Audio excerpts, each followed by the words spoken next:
Wiley Jones was a former African-American slave who went into Arkansas. He stacked his money up and he became a railroad owner. He owned a railroad system, and the city of Pine Bluff, Arkansas ended up buying his railroad system, and that system is still owned by Pine Bluff right now. The Patterson Car Company was a car company founded by former slaves, African-American men, and the Patterson Car Company was the first African-American car manufacturer in the country, I think the only manufacturer in the country. And what's interesting about the Patterson Car Company, it was in Ohio. Their cars were considered higher quality than the Model T cars that Henry Ford had. The DeRay brothers, Ford and them stole it.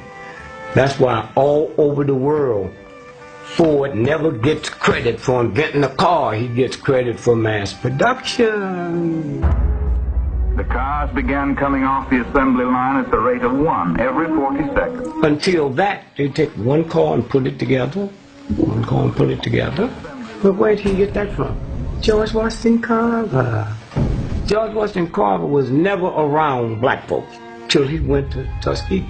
His mother and father died or was killed, and a white family adopted him from Iowa.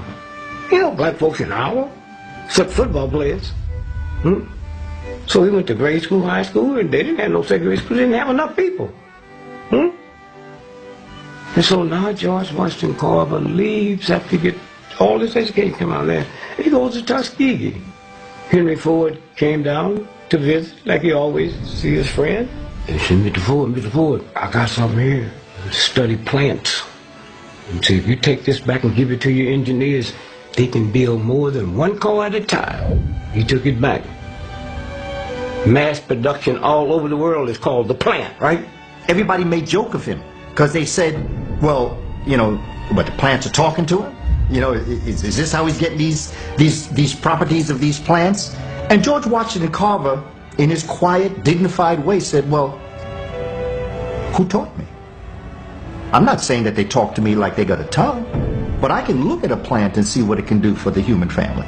The military came to George Washington Carver, and they said, we need you to do something for us. Can you invent something that out of it we can get paint, glue, ink, and plastic? Yeah, I can handle that. They tell me how smart black folks are. I can handle that. So he came back, called Sardine. Now you want to hear something funny? The #1 cancer group in America is vegetarians. Because you wasn't supposed to eat soy. When he got to Tuskegee, they thought he was gay. No association with women, high-pitched voice, they thought he was gay. The finest juice we've been able to make of peanuts is in the treatment of the after effects of infantile paralysis. And he'd rather for you to believe he was gay than tell you that them white folks that adopted him castrated him so he couldn't have sex with their daughter. Like, who wanted them, huh?